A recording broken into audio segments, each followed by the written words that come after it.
আমি যদি বলি যে একটা সুন্দর রাষ্ট্রের জন্য বা একটি সঠিক পদ্ধতিতে রাষ্ট্র পরিচালনার ক্ষেত্রে বা একটা সফল রাষ্ট্রের ক্ষেত্রে আমাদের কি করণীয়? আমি বলব যে রাষ্ট্রটাকে আপনি একটা মজাদার খাবার মনে করতে পারেন। একটা মজাদার খাবার তৈরি করতে গেলে অনেক কিছুর দরকার হয়। অনেক উপাদান সেখানে আমরা উপাদানের সংমিশ্রণ করে থাকি। সেখানে আপনি ৳১,০০০ কেজির গোশত যেভাবে ব্যবহার করেন ৳৫ লবণও তার দরকার হয়। অর্থাৎ প্রত্যেকেই যার যতটুকু দেওয়ার ততটুকু দেওয়ার পরেই একটা মজার খাবার তৈরি হয়। তো ঠিক একটা সফল রাষ্ট্রের ক্ষেত্রেও প্রত্যেক নাগরিকের কিছু না কিছু দেয়ার আছে। প্রত্যেক মানুষের বা প্রত্যেক অধিবাসী বা ওই রাষ্ট্রের যিনি আছেন, তিনি যার অবস্থান থেকে তার যতটুকু দেওয়ার ততটুকু যদি তিনি ঠিক মতন দিতে পারেন, তাহলেই একটা সফল রাষ্ট্র হওয়া সম্ভব। তো এই ক্ষেত্রে আমি যেটা বলব যে একজন খতিবের অনেক কিছু দেওয়ার আছে। বিশেষ করে আপনি দেখেছেন যে খতিব যারা বা মেম্বার থেকে যারা কথা বলেন, তাদের সামনে তাদের মিডিয়াটা অনেক শক্তিশালী আসলে। যে কোনো অর্থ ছাড়াই হাজার মানুষ তাদের সামনে আসে। আমি যদি শুধু বাংলাদেশের প্রেক্ষাপটে না গিয়ে যদি ঢাকা শহরের কথাও বলি, এখানে তো কয়েক লক্ষ মসজিদ। কয়েক লক্ষ মসজিদে আ কি পরিমাণ মানুষ প্রতি জুমাবারে তারা সমবেত হন। তো সেখানে যদি খতিবরা দিক নির্দেশনামূলক, রাষ্ট্রের জন্য উপকারী, একজন সুনাগরিকের দায়িত্ব এবং ইসলামের দৃষ্টিভঙ্গি থেকে একজন মানুষের করণীয় কি, এগুলো যদি তারা তুলে ধরতে পারেন, তা আমি তো মনে করি যে এটা বিশাল একটা ভূমিকা তারা পালন করতে পারেন। এবং একজন খতিব যদি সঠিকভাবে তার খুতবাটা প্রদান করতে পারেন এবং এই ক্ষেত্রে তিনি যদি স্বাধীন হন, অর্থাৎ তার কথা বলার ক্ষেত্রে যদি তার স্বাধীনতা থাকে, তাহলে অবশ্যই তিনি যে মসজিদের খুতবা প্রদান করবেন, সেই মসজিদের মুসল্লি এবং সেই এলাকা, আমি তো মনে করি যে এটা একটু ভিন্ন রকম হবে ইনশাআল্লাহ তাআলা। আল্লাহ সুবহানাহু ওয়া তাআলা কোরআন কারীমের মধ্যে বলেছেন, "ওয়া মা আরসালনা রাসূলান ইল্লা বিলিসানি কওমিহি লিইউবাইয়িনা লাহুম।" যে আমি যুগে যত নবী রাসূলগণকে পাঠিয়েছি, তারা তাদের সবাইকে আমি তাদের সেই কওমের বা জাতির যে ভাষা, সেই ভাষা দিয়ে পাঠিয়েছি, যাতে করে তিনি তাদেরকে সেই ভাষায় কুলে বর্ণনা করতে পারেন। বাইয়িনা মানে হলো শুধু বলাই না, সুস্পষ্টভাবে বলা। যে বলার ক্ষেত্রে কোনো ব্যাখ্যার প্রয়োজন হয় না। একজন খতিব হলেন প্রতিনিধি, সমাজের প্রতিনিধি, আল্লাহর পক্ষ থেকে প্রতিনিধি। এবং তিনি যখন কথা বলবেন আল্লাহ রাব্বুল আলামিনের পক্ষ থেকে ওহীর বার্তা পৌঁছে দেবেন। এটা খুবই স্বাভাবিক তিনি মাতৃভাষায় দেবেন এবং এমন ভাষায় দেবেন যে ভাষাটা তার সমাজের জন্য বা মুসল্লি ভাইদের জন্য বোধগম্য এবং তারা সুন্দরভাবে বুঝতে পারেন। তো সেই আলোকে আমরা দেখি যে খুতবা সংক্রান্ত যে ব্যাপারগুলো আছে, যদিও এটা নিয়ে ওলামায়ে কেরামের মাঝে একটু দ্বিমত আছে। কিন্তু আমরা যেটা দেখি যে রাসূল সাল্লাল্লাহু আলাইহি সাল্লামের মূল খুতবার প্যাটার্ন যদি আপনি দেখেন, যে তিনি আসলে আ মাতৃভাষার খুতবাটাই বলেছেন এবং এটা অধিকাংশ আলিমদের মত এবং পৃথিবীর মোটামুটি প্রায় সব জায়গায় হাতে গোনা কিছু দেশ ছাড়া প্রায় সব জায়গায় ওনারাও বলেন যে মাতৃভাষায় খুতবা দেওয়া। কিন্তু আমাদের দেশে যদিও হয় না, এই কারণে আপনি খেয়াল করেছেন যে আমাদের দেশের কথা যদি বলি যে মূল খুতবার আগে আবার যে খুতবার বিষয়বস্তু তার উপরে মাতৃভাষায় কিছু আলোচনা করা হয়।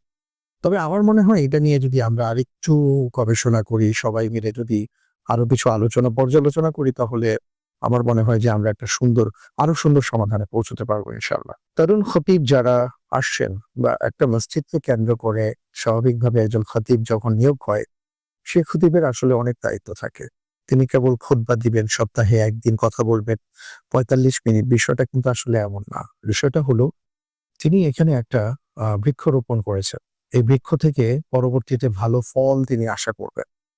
তো এই বৃক্ষরোপণটাই আসলে আরকি খেতাবাতের দায়িত্ব। তো এই কারণে আমি বলব যে যারা খতিব হিসেবে দায়িত্ব পালন করবেন, তারা একটা সুন্দর সমাজ বিনির্মাণের চিন্তা চেতনা নিয়ে তারা কাজ শুরু করবেন।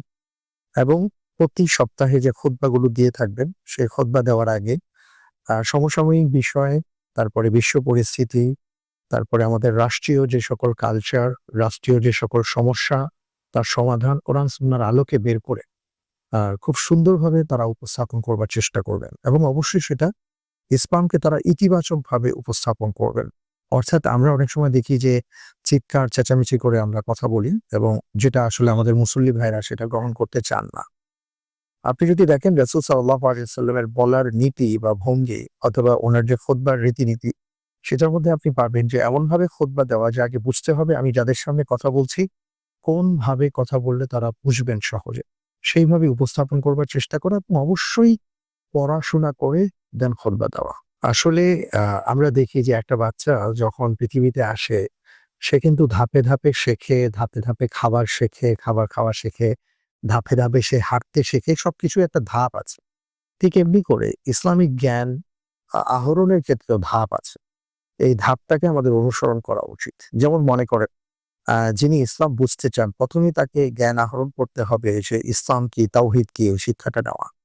এরপরে যেটা তার জন্য খুবই গুরুত্বপূর্ণ সেটা হলো ফরজে আইন যেগুলো করা হয়েছে আল্লাহ রাব্বুল আলামিনের পক্ষ থেকে, অর্থাৎ ফরজ করা হয়েছে এই ব্যাপারে তার জ্ঞান আহরণ করা।